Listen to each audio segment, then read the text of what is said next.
walang may work. And yung So, meron tayong tissue. Meron tayong tissue dito. sana waterproof yung makeup. So, yung yung father ko, OFW siya since, I think grade 6 ako nung umalis siya. Grade 6 until I was in college. Pero mahirap pa din kasi he was in Singapore for how many years? Pero maliit din yung sahod. Okay ka ba? Okay, papa. So, mahirap i-maintain and at the same time, at a young age, I get to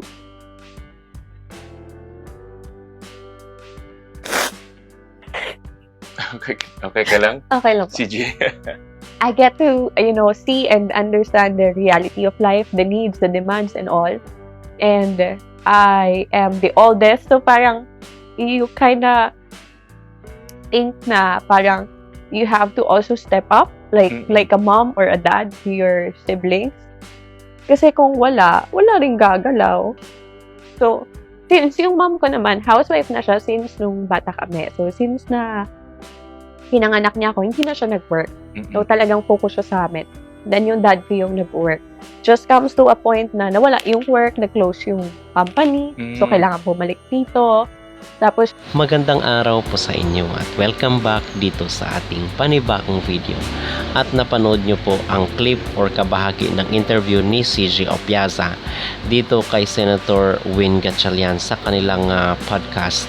So mga kapolitika, later on is panunuorin po natin yung mas mahabang version ng kailang usapan dahil na-inspired po talaga ako dito sa kanilang interview at pinanood ko talaga dahil may aral na mapupulot dito sa interview ni Senator Win Gatchalian at ni CJ Opiaza. Pero bago ang lahat ay llegada a Panamá de la fabulosa reinante Miss Grand International 2024 mga latest issue. At ilang beses na po nating natampok at napag-usapan na talaka yung buhay ni CJ Opiaza dahil siya nga ay isang breadwinner at talagang kapupulutan ng aral mo, especially sa ating mga Gen Zs at millennials. Dahil itong interview na ito ay tinatarget ang mga Gen Z or yung mga kabataan na kung saan is maging inspirasyon sana itong CJ. At itong interview ni Senator Win Gatchalian para sa mga youth natin na magsumikap sa buhay at the same time yung tinatawag na perseverance. So dito mga kapolitika, napakarami po at medyo mahaba-haba po yung interview. Bago po ito lumipad papunta sa Panama sa Latin America si CJ para saksihan yung Miss Grand Panama doon. So nagkaroon muna sila ng interview or pag-uusap ni Senator Win Gatchalian at ngayon naman ay pupunta sa Las Vegas si CJ para saksihan yung Grand Coronation doon kasama yung Vice President ng Miss Grand International Organization na si Teresa. So talaga ngayon ay sinusulit mga kapolitika dahil 2 buwan na lang po ay mangyayari na naman ang Miss Grand 2025 na kung saan ay babalik na ni CJ yung corona at kung nakikita natin ngayon ay hindi naman nagla-live selling si CJ bagkus ay talagang sinusulit nga yung mga kaliwat kanang mga invitations, mga guestings at mga kaliwat kanang mga activities. So dito tayo ay natutuwa. So napag-usapan po dito sa interview ni Senator Win Gatchalian yung pagiging breadwinner ni CJ Opiaza at kung paano ba siya yung humble beginnings niya at the same time yung kanyang paano niya na-reach yung 1 million savings. So dahil alam naman natin na even before na na-turn over yung corona dito kay CJ dahil na-dethrone yung winner ay kaliwat ka na rin yung mga guestings at mga invitations ni CJ Opiaza. So nagkakaroon na rin siya ng pera. But ibang-iba po after nung napasa kanya na yung crown, pero ang pangarap daw talaga ni CJ ay magkaroon siya ng studio na kung saan is doon siya makakapag-train ng mga models, ng mga sasali sa mga international beauty contest at even sa local. So yun ang pangarap niya. Pero yung pinakamasakit daw ay yung nangyari nung pandemic dahil isang OFW or isang overseas Filipino worker yung kanyang ama, and then nawalan ito ng trabaho dahil sa pandemic. So talagang masasabi natin na siya, dahil siya nga yung eldest, ay siya yung napatungan ng responsibilidad para sa kanyang mga kapatid. Kung kaya hanggang ngayon ay wala mo ng love life itong si CJ dahil focus muna siya sa career. So okay naman yun dahil strike while the iron is hot nga, most especially dito sa kanyang titulo bilang Miss Grand International na kung saan ay kaliwat kanan yung commitment. So hindi naman ibig sabihin na siya yung winner ay forever na yung mga ganitong mga opportunities na darating sa kanya. So sinusulit ni CJ Opiaza yung nalabing 2.5 buwan. So mga kapolitika, napakaganda ng kanyang advice para sa mga millennials, yung most especially yung sinabi niya na pagiging resourceful. Kasi dati nagkakatrabaho ka lang kung sa mundo ng entertainment, kung ikaw ay sikat, kung ikaw ay nasa TV, nasa mainstream TV ka, ikaw ay isang artista. Pero ngayon kasi ay dahil sa mundo ng internet or sa mundo ng social media, dahil sa makabagong teknolohiya, ay pwedeng-pwede nang kumita ang mga tao, most especially dito sa social media platform na kung saan ay pwedeng kumita yung mga tao basta ikaw ay creative at resourceful lang. So maganda ito, katulad natin na kung saan ay nagagamit natin yung social media platform. So isa tayo doon sa na-inspired ni CJ sa kanyang sinabi. So isa rin po sa mga napag-usapan dito ni Senator Win Gatchalian at ni CJ ay yung patungkol sa mental health awareness, dahil ngayon ay laganap yung ganitong mga issue hindi lang sa ating bansa but most especially worldwide. So ito yung isa sa mga napag-usapan nila, yung advocacy, kung ano ba yung mga ginagawa ni CJ pag nagkakaroon siya ng mental distress or minsan na nalulungkot siya. So meron siyang mga ginagawa. So napag-usapan nila dito sa nasabing interview. So, dagdag pa niya mga kapolitika, yung nagtapos rin po pala itong si CJ bilang scholar sa high school at college. So, pinag-usapan po natin itong interview na ito dahil nakaka-inspired po yung buhay ni CJ, dahil marami pa po tayong hindi nalalaman sa kanya dahil yung iba ay medyo maiksi lang yung mga interviews. Pero ngayon ay nagkaroon po tayo ng pagkakataon na mapanood itong interview niya together with Senator Win Gatchalian, at medyo bahaba-haba yung kailang usapan at talagang na-inspired po tayo, kung kaya binigyan po natin ginawan po natin ng video at ipapanood rin po natin sa ating mga listeners at mga viewers dito sa ating YouTube channel. Mga kapolitika, ano po ang inyong masasabi dito sa interview ni CJ Opiaza at ni Senator Win Gatchalian? Kayo po ba ay na-inspired rin? Mag-comment down below at huwag kalimutang mag-like at mag-subscribe na rin kayo para updated kayo sa ating mga latest issue. Ako po si Win Gatchalian at welcome sa For the Win, ang panalong-panalong podcast para sa mga lumalaban, bumabangon at syempre, mga nagwawagi.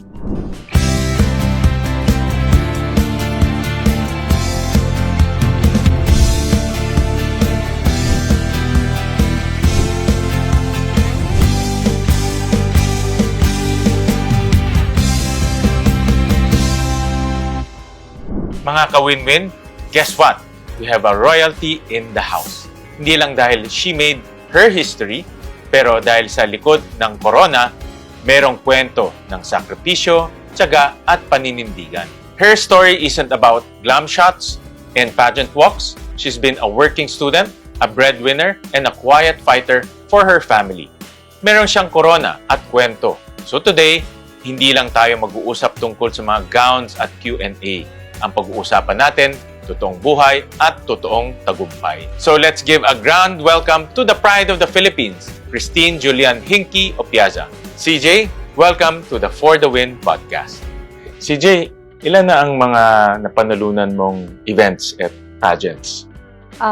Actually, di ko na po maalala, pero siguro more than 10, I would say. Nakita ko nga sa profile mo, dami kaya hindi ko rin maalala eh.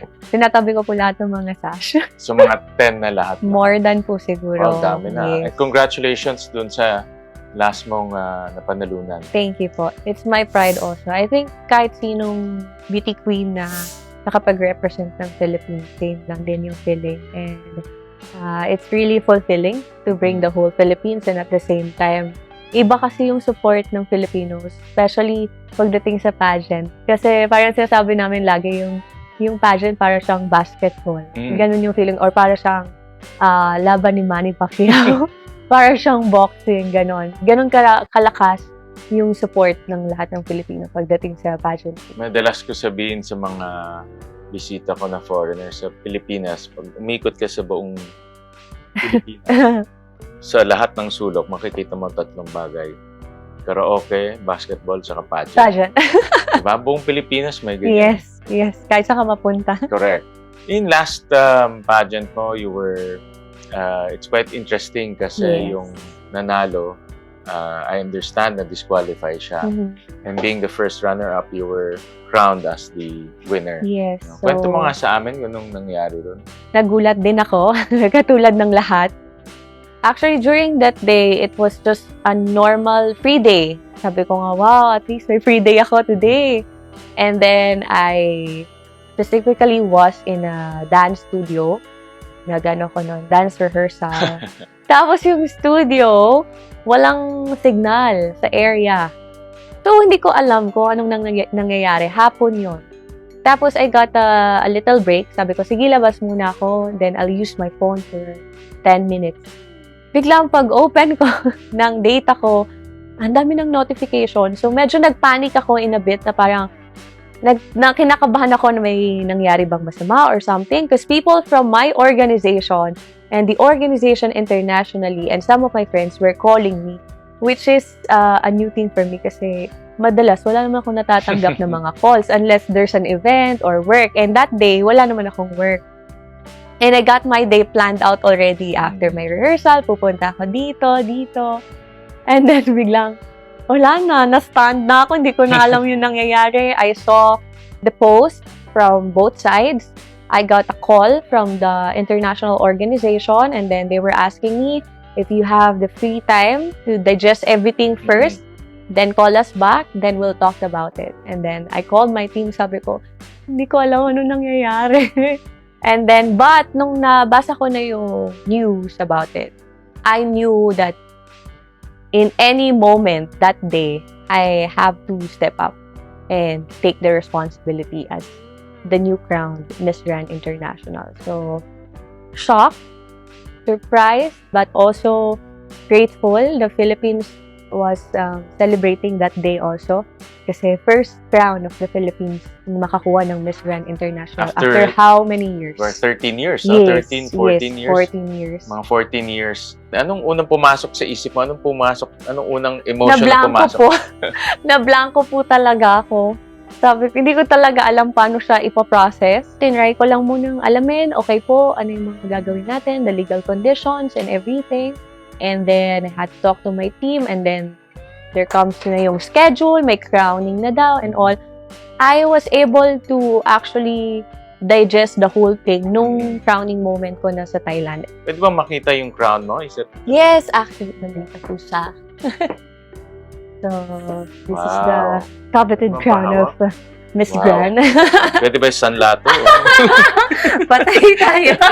But this is yours na, or you have to return it, diba? I have to return it po.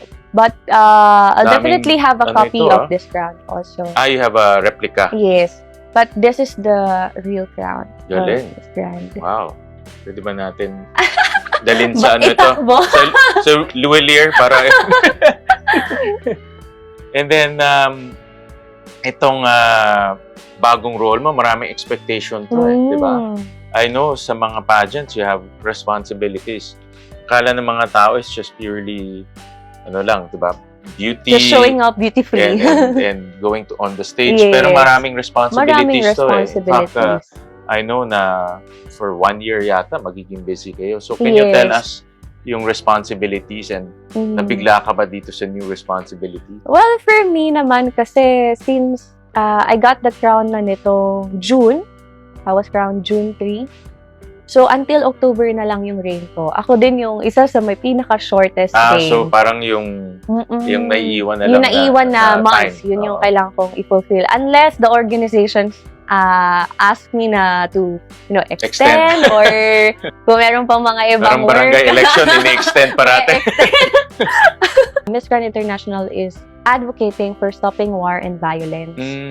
So, talking about inspiration and responsibilities, gusto kong malaman kung itong being a beauty queen, was it your dream na nung bata ka pa or kailan ba naging part to ng dream mo? So, can you tell us about your childhood and then also your dream being a beauty queen?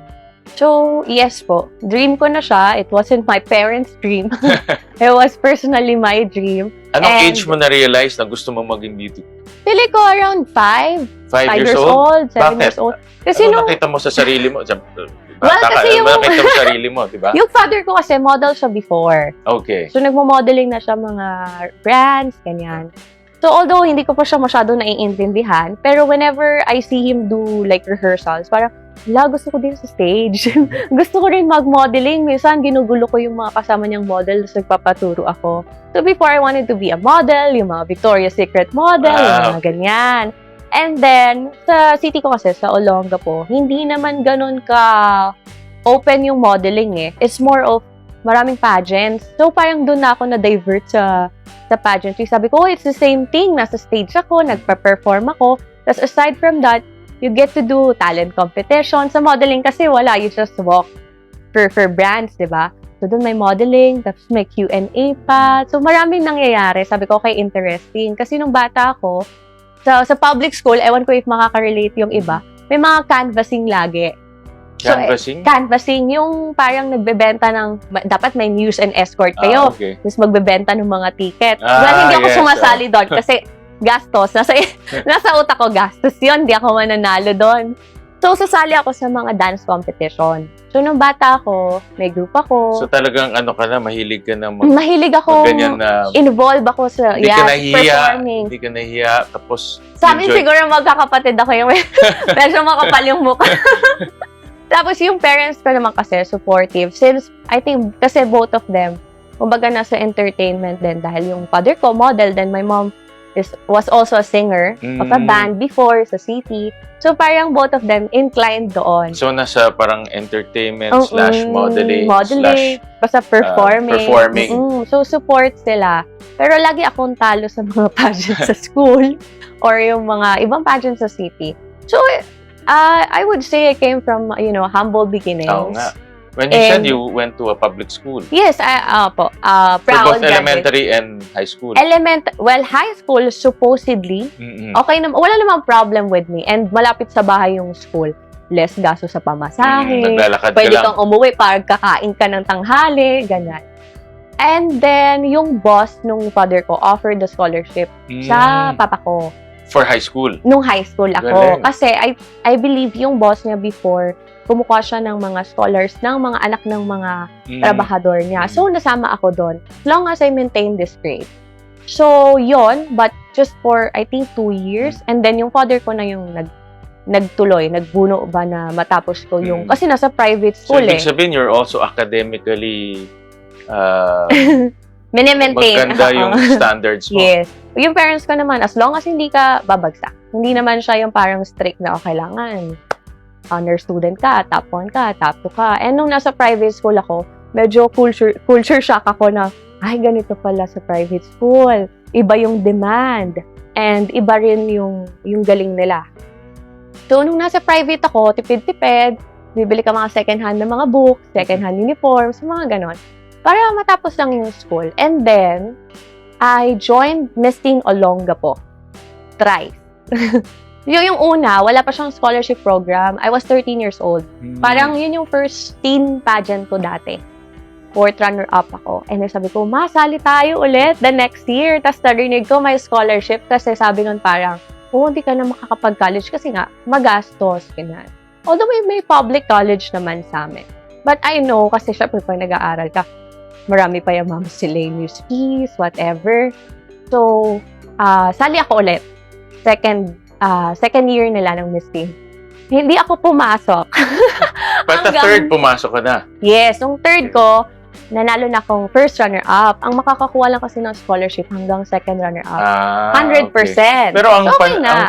ang premium nila, scholarship? Scholarship, Ganda may cash prize din. Pero May cash ganda prize din. ng pageant nila. I think Kasi it's, may scholarship. parang meron silang advocacy Yes. bilang pageant, but also yes. education. Education.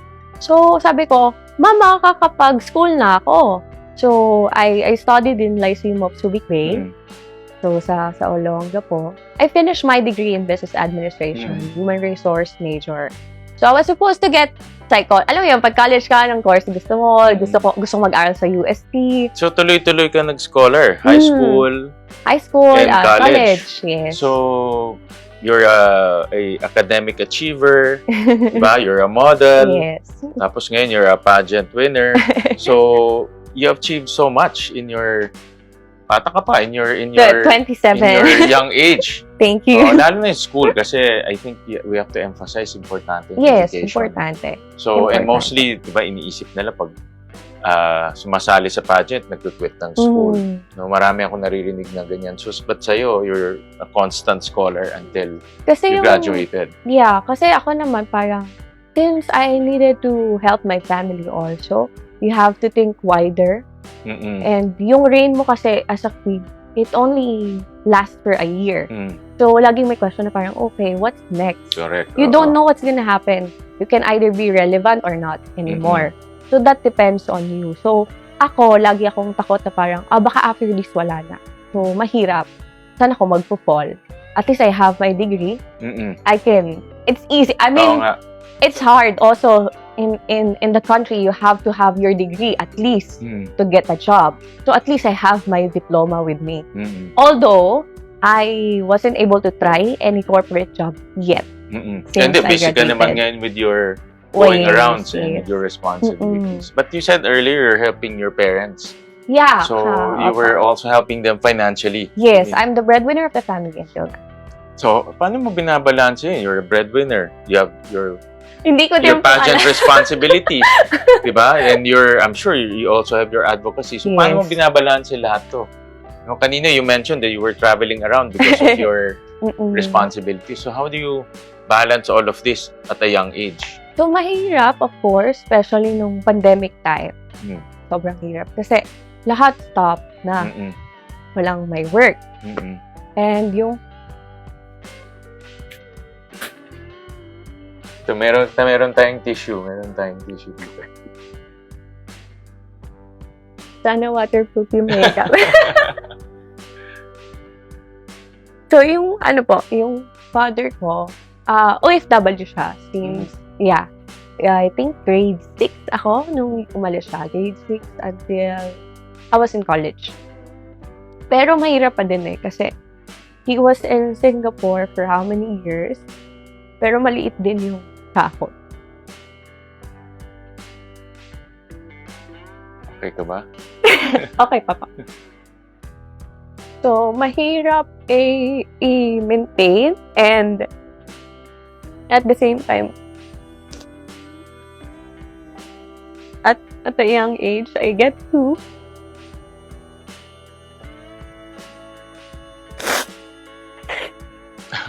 Okay ka lang? Okay lang. CJ. I get to, see and understand the reality of life, the needs, the demands, and all. And I am the oldest, so parang you kinda think na parang you have to also step up, like a mom or a dad to your siblings. Kasi kung wala ring gagalaw. So, since yung mom ko naman, housewife na siya since nung bata kami. So, since na pinanganak niya ako, hindi na siya nag-work. So, talagang focus siya sa amin. Then, yung dad ko yung nag-work. Just comes to a point na nawala yung work, nag-close yung company. So, kailangan bumalik dito. Tapos, for almost a year, wala siyang work. And that time naman, nanalo ako ng national pageant. So, yung price ko doon na nakukuha ko monthly, yun yung panggastos namin.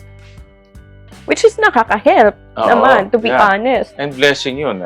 Yes. Diba? I mean, itong mga dumadating sa'yo is actually blessing. Blessing, yes po. Kasi at that time, syempre ako parang iniisip ko lang, if I win this pageant, then may pera kami.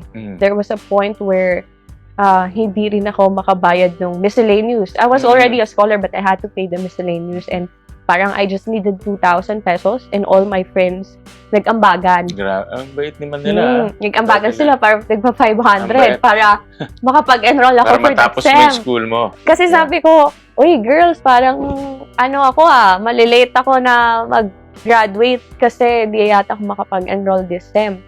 So sabi nila, hindi, mag-aambagan na lang kami, bayaran mo na lang pagka meron na. So ako noon, na ako, may fashion show na 1,000 sa SM or 2,000. Sige, may hosting sa SM mga GC yung payment. Okay lang kasi mapapang grocery eh. So, in a way, I would say na medyo practical ako talaga mag-isip until now. So, which I think helped me to balance everything. I try to save as much as I can save. Not do any reckless buying of things. At some point, you kind of feel guilty din eh. Pagka, I would say, a lot of breadwinners would agree. Parang, if you wanna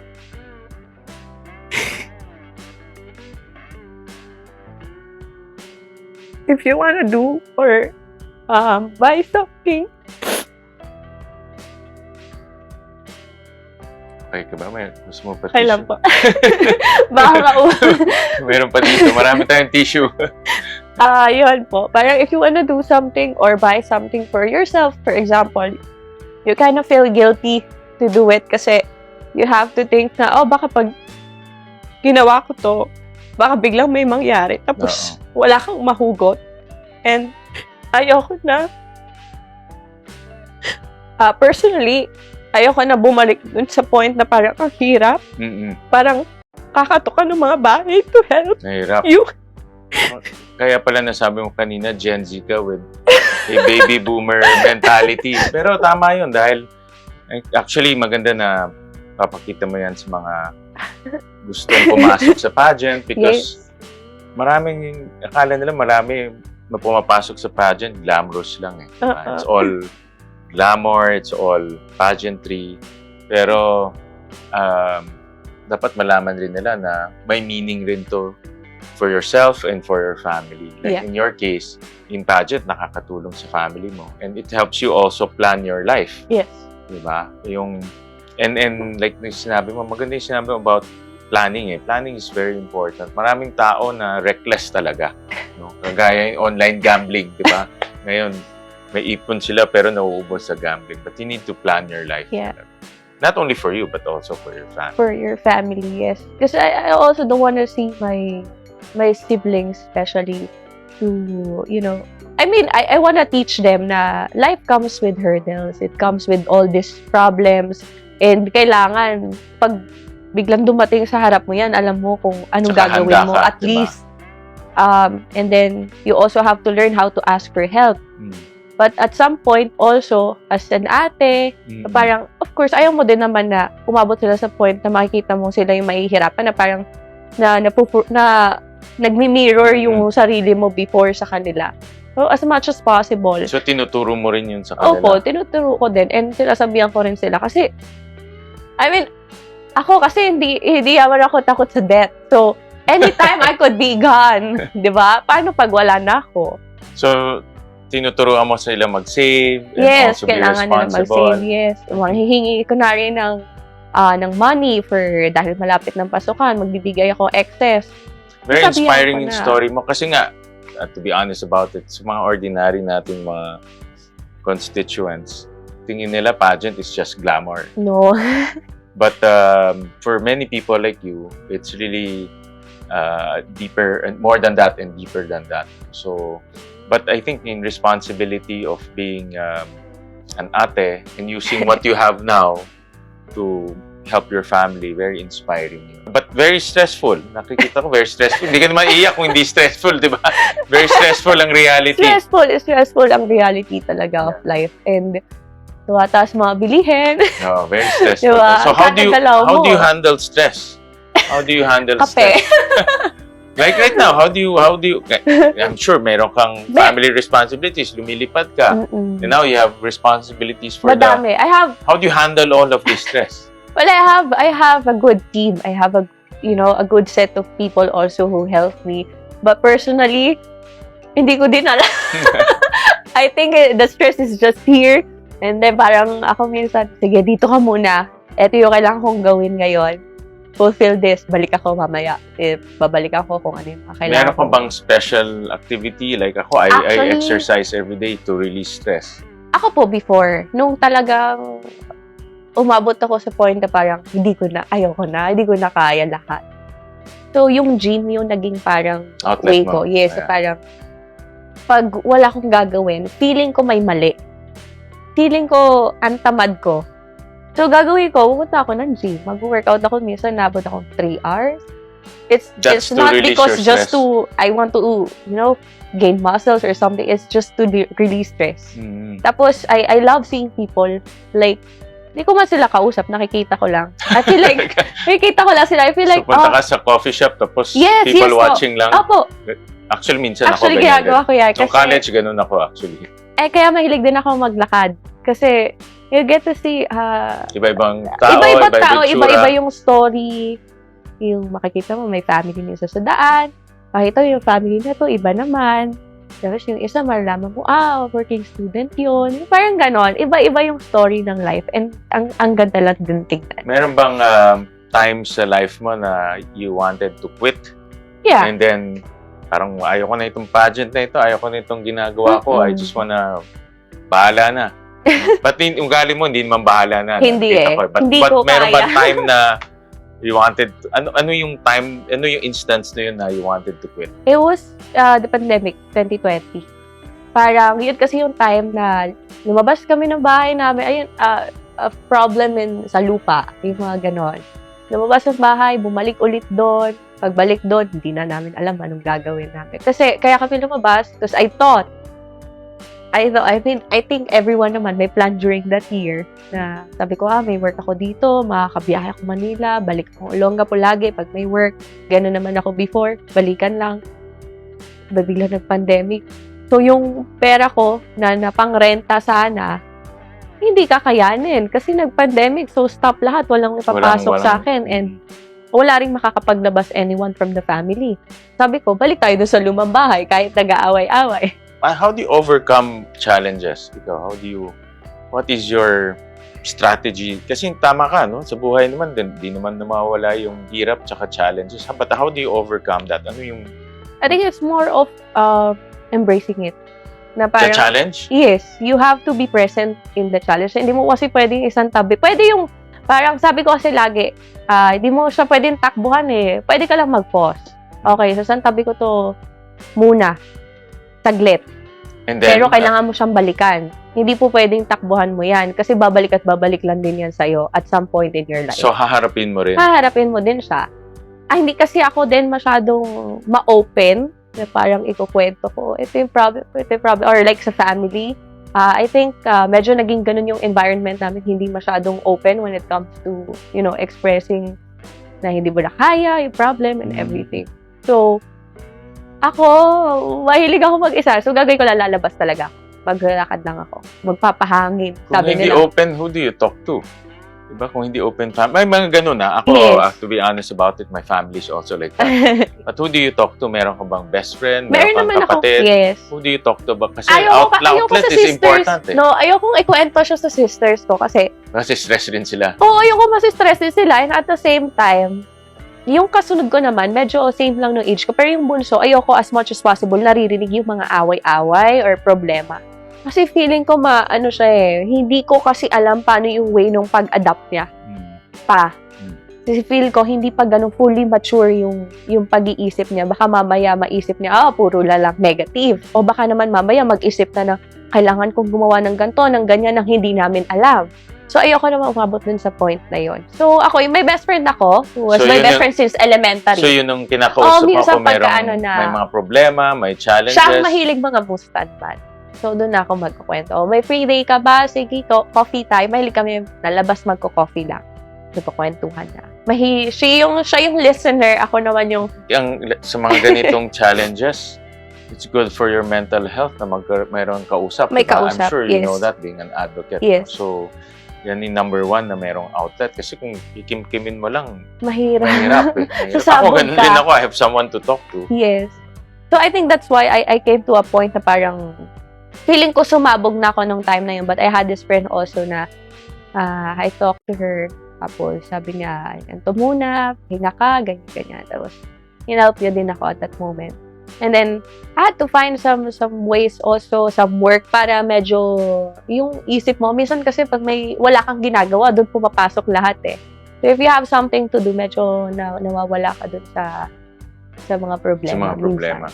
As a breadwinner, how do you deal with this pressure? And then, anong feeling na you're the breadwinner and inaasahan ka ng family mo? Anong nararamdaman mo doon? Siyempre mahirap. Parang at some point you would say, paano kaya kung hindi ako yung breadwinner? Meron pa tayong tissue. Like parang if I get to alam ko naman sa sarili ko na ma-discarte ako, ma-work ako. If I get to save all of this, on your own, but at the same time it's fulfilling to see that you give back to your family. Na at some point, you get to experience things na nahihirapan kayo before. Like yung mga... Sorry, Sorry, dami. Sorry, hindi ko sinasadya na like yung mga simpleng, punta kayong restaurant, kakain kayo without thinking how much is the bill, although at the same time, kasi kung ikaw gastos, isipin mo, magkano kayo gastos sa amin dito, ilang trabaho kaya kapalit ito, parang ganon. Pero at least I get to do that now, na parang dati, pupunta ka, walang problema, kasi ako mahilig ako mag-ukay, pupunta kayo ng ukay, you buy shoes there, and until ma-worn out yun, so pa lang ulit gagawa ng paraan to find a way to buy a new one. Or, yung pinaglumaan ko, mapupunta sa kapatid, di ba? Normally, ganon. Ngayon, kaya ko silang bilan ng tag-isang shoes, yung ganon, na mga simpleng bagay. But, yun nga, it's fulfilling naman na at any moment, sana naman walang mangyari or anything, kapag may kailangan, at least alam ko na kaya kong mag-provide, kaya kong maglabas ng, especially ng pera. Yun naman talaga yung mahirap din. I think yung fulfilling dyan, yung pinaghirapan mo, bumabalik sa family mo. Diba? Hindi, kagaya ng sinabi mo, hindi yung reckless spending. I think maraming ganyan. Marami akong kilala na nagkaroon ng project, daming kinita, and then bibili ng expensive things, and then pag may nangyari na, wala silang pagkukunan. I have friends na mga ganun. Feeling ko kasi yun yung yung laging ini-instill ng mama ko sa akin din dati, na parang, bibili ka ng ganito, makakain mo ba yan? Or lagi niya sinasabi noon, paano pag wala kang pera, tapos lumabas ka na uhaw ka, hindi ka man lang makabili ng palamig o ng ice water. Which is true. I mean, yung logic of it, na parang, naman, paano kung wala ako kahit 100 pesos? Ibig sabihin nun, you have to really save for, diba, for the rainy days, sabi nga nila. Ano naman mapapayo mo sa mga youth, no? Mga ka-age mo, mas bata pa na katulad mo, maraming ginagawa. May breadwinner siya, nag-aaral siya, daming responsibilities sa life. What can you give them as an advice? It's a big challenge, but it's also a big win if you get through it. But being present every day is already a big win, and it's a blessing that the Lord gave you another time to see the beauty of life. Still try to find the beauty in. But what strategy everything. Do you give them? If there are opportunities, doors na ino-open, binubuksan sa inyo, as long as it's good, as long as it's not harmful to other people and to you and your family, then do it. Like, for example, for those who are in pageantry also, ang daming opportunities ngayon. Social media, you get to take advantage of it in a way na it can help you. Especially sa youth ngayon, I see there's a lot of ways of earning A lot of So, ways dapat of earning. madiskarte lang. Yes, lalo ngayon, I mean, the growth of AI, the growth of social media, of everything online, grabe, before there are no resources like this, like years ago. Sa panahon ko, meron na But you have to be very, very wise of it. Basta But hindi also, illegal. Basta hindi illegal. Basta Pwede hindi ka illegal. mag-diskarte. And also, if you earn money, of course, you save your money. Think of it, of saving, magkaroon ka ng emergency fund, magkaroon ka ng saving para sa sarili mo. If you are able na to save enough to have your own insurance, get your insurance, and invest if you can. So, may insurance ka ba? Yes, ayun yung gift ko sa sarili ko last year. So, ang payo mo I is... save. So, the first, diskarte. Diskarte talaga. Diskarte. Save, you have your emergency funds, another saving yon, and then your insurance. And then, ayun, find ways talaga to earn. A lot of ways. YouTube, You have to be resourceful. TikTok. Resourceful talaga, Tama, lalong ngayon. So, in other words, nothing comes easy. Diba? Nothing comes easy, and wag na wag kang aasa sa ibang tao para buhayin ka. Mahirap yun. Okay yun, ha? Para mabuhay. Sa mga nakakarinig, at least alam nila kung whether ano it's your parents, ano yung motto mo.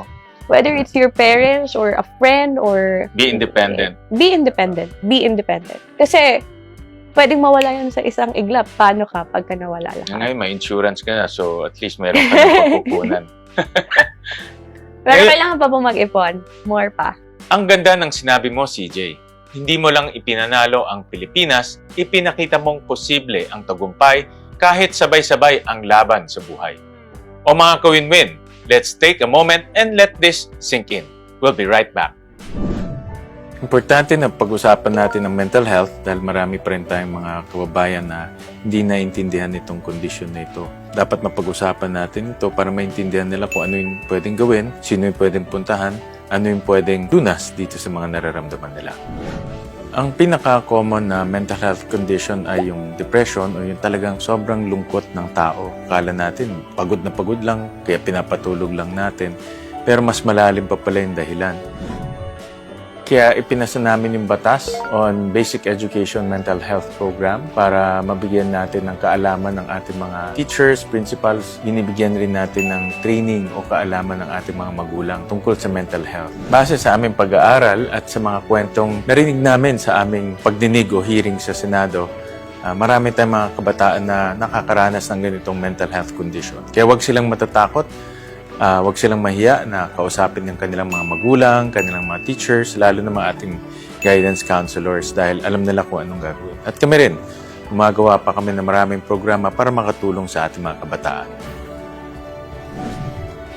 Bilang inyong kuya sa Senado, asahan ninyo na naririnig ko ang inyong boses at gumagawa pa kami ng marami pang programa para matulungan ng ating mga kabataan at siguraduhin laging malusog ang pangangatawan at pag-iisip ng ating mga estudyante at mag-aaral.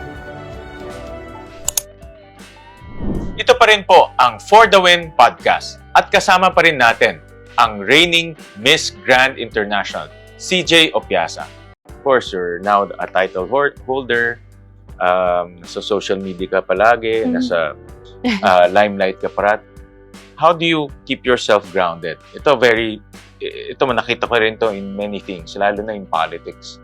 Yung mga nananalo ng politics, kung pumasok sa ulo nila, kala nila kung sino na sila. No? Akala nila invincible sila. But in your case, now you have the spotlight. How do you keep yourself grounded? Sabi nila, hindi lumingon sa pinanggalingan ay hindi makakarating sa paroroonan. Lagi ko rin yun iniisip. Lagi rin sinasabi ng parents ko, always be humble. And alam ko naman saan ako nanggaling. Hindi ko lang pinapalamon yung sarili ko sa spotlight. Also, for those yung mga nangangarap pa lang, and then when you achieve that dream, sana you still remain humble. Sabi ko lagi kapag nag-speech din ako, I always try to connect and tell people na your crown should be guarded with humility all the time. All the time. It doesn't give you the power to, step on people. You're not above anybody. Anybody. Kasi you also isipin mo na lang, back then, you also started like them. You were also just a candidate competing for different pageants before you came to that point to represent the whole country and to take home the crown. Everyone, di ba, nag-effort yan. Lahat yan nag-invest ng... Saka dapat may isipin nila na yung mga ganitong pageantry and yung crown is, there's also limits eh. Yes. At one time, like mga politiko rin, hindi na kami magiging politiko. Yes. Babalik kami sa... May another set. May another set. And babalik kami being an ordinary people. Yeah. Like, katulad ko, after this, after my reign, I'm also thinking, of course, about, okay, what's next for me? Parang now pa lang nag-iisip na ako, nagpa-plan na ako ng ano kaya mga pwede kong gawin. Will there be opportunities ma-open sa akin? Mag-open ba akong business? Anong work? Saan na kaya ako noon? But I'm also thankful kasi ngayon po, after this, I'll be going to other countries. And I'm bringing Philippines. So, alam mo yun, nakaka-proud na parang, pag may mga tao doon, parang, oh, you're from the Philippines, right? Parang nakakatawa sabihin, yes, I'm from the Philippines. Go to the Philippines. Anong life win or anong isang panalo mo sa buhay na hindi alam ng ibang tao, na hindi mo pinopost sa social media or sa hindi mo pinapublish, but ito yung isang personal achievement mo na you're proud of? I think my biggest win, I get to have my first million saving. Na hindi mo pinost? Hindi. Kala ko No. Pero after how many years parang, ay, ma-achieve ko pala yun. Good. Yes. Good. And at a young age. Sana hindi ko mabutasan. At least, importante narinig ko sa'yo plano eh. Yes. Diba? It's not the amount, but how you plan your future. Parang before I came to that point, siguro, merong mga small winnings na doon, na parang naipon, tapos umabot ako sa point na to. Yeah, it's not about the amount of the money itself, but everything na ginawa ko before I get. Ikaw, being a Gen Z, you're a Gen Z, or 27. You're part of the Gen Z generation. Ano ma-advise mo sa kapwa mong Gen Z na who's experiencing stress, burnout, overwork? So if you get to have a free day, lalo yung mga nasa corporate work, di ba? You get to have your day off. For kami kasi ng mga naman nasa entertainment, freelance, or politics also, ang day off, depende yan eh. Minsan sa isang buwan, walang day off, minsan meron. So if you get to have that day, do something that you want. And do something new. Sabi nila, find a new hobby. Lagi. Tapos, then, yun yung lagi mong gagawin every time you get a free day. But when you go back home, you also have a little of your time, maybe an hour, give yourself an hour without holding your phone, maybe just watching something. So, mga 1 day or 2 days a week, ganyan? Hopefully, if you get to have 2 days, kung meron kang 1 week, siguro fulfill mo muna lahat ng duties na kailangan mong gawin. Like, magbabayad ka ba ng bill sa bank or whatever. Sa mga chores. Yung mga chores mo muna, tapusin mo muna yan para wala ka nang iisipin for that week. And then after that, that's the time you wanna go meet your friends, okay. You wanna go out, yeah, but bigay ka curfew sa sarili mo kasi may pasok ka kinabukasan. Yung mga ganon. Or you just wanna go out alone, you wanna do some salon thing, or like, shopping ka lang, mag-mall ka lang, or you just wanna be at home and clean. Ako kasi, yun nakaka-relieve din ng stress sa akin yun, cleaning my place. So you go out, people watching, yes. Go to the gym. I clean. So ito yung mga stress relievers. Stress relievers ko yan. Where do you see yourself in 5 years? As a beauty queen, as a woman, and as a Filipino? Where do you see yourself in the next 5 years or even longer? Hopefully, I'm working still with the organization. Kung ano man yung mga works na meron pa with them. Hopefully, if there's an opportunity also in the entertainment industry, why not? But at the same time, one of my biggest dreams is to have my studio. Since I'm also dancing studio. It's a modeling studio. A modeling studio. Well, pwede rin dancing. Iniisip ko na kasi pwede rin going dancing studio, photo studio, ganon. Pero I train girls. I train beauty queens kasi. Yung catwalk. Good. Oh. I'm a passerella trainer.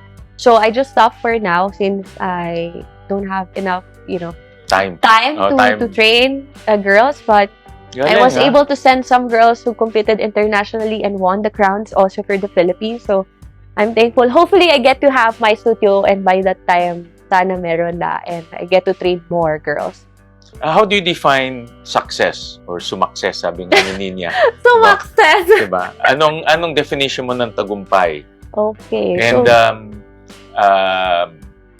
how do you measure true success or true sumakses? Sabi nga ni Ninya.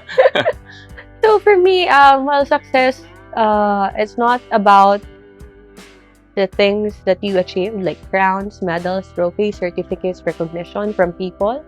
It's actually about winning the small things, taking the small steps, and then before... Give me an example, yung small steps. Yung mga, for me personally, yung time na I thought I wasn't able to go to college, I finish it, I have my degree, that's success for me. That's that's a big win already. I think that's the first gown na sobrang tuwan-tuwa akong masuot. Kasi I was the first one also in the family to finish. So it's not a beauty queen gown, yeah, it's your it's toga. My toga. So I was also the first one to finish college in the family. So yun yung isa sa biggest success ko. And then after that, I was able to pursue my passion in hosting. I get to have some opportunities. Good. So another success for me, some people will just see this as small events, but this is, big success for me. So before I get into this, before I get more in the future, I was able to be present on those small small wins for you yes. is a measure of a big success. Yes, and you have to take every single step and not jump from one place to another. But how do you measure success? Is it monetary? Is it fame? Actually, I don't know if you know the hierarchy of needs. Nag-aral. No, but the hierarchy of needs kasi diba it talks about contentment. So I think yun yung pinaka madali pero pinaka mahirap din. Madaling sabihin na kontento ako sa isang bagay pero mahirap sabihin na you're truly contented na with everything you have. So for me, that's how I measure success. For now, yes, I would say I am very much contented with everything that I have. So content in your family, content yes. with success. Love with life, content ka ba? Saka na po. Hindi. Yun, hindi ka pa content doon. But content overall in where you are right now. Opo. Like, I'm in a relationship with my crown. Tama yun. At least naririnig nila. Opo. And basta as long as you're happy, your heart is happy, for your family, your friends, your dreams, then I think that's how you measure success. CJ, thank you very much for coming over despite the rainy situation. And narinig ko na mental health advocate yes, ka. Po. Meron din kaming mental health caravan na ginagawa every 2 weeks. Yes. Twice a week. And we go to schools, we invite parents kasi makita namin tumataas yung incidents ng mental health natin. So if you have time, you're more than welcome to join us. Of course po. But thank you. Thank you very much. Thank you so much po. Thank you po.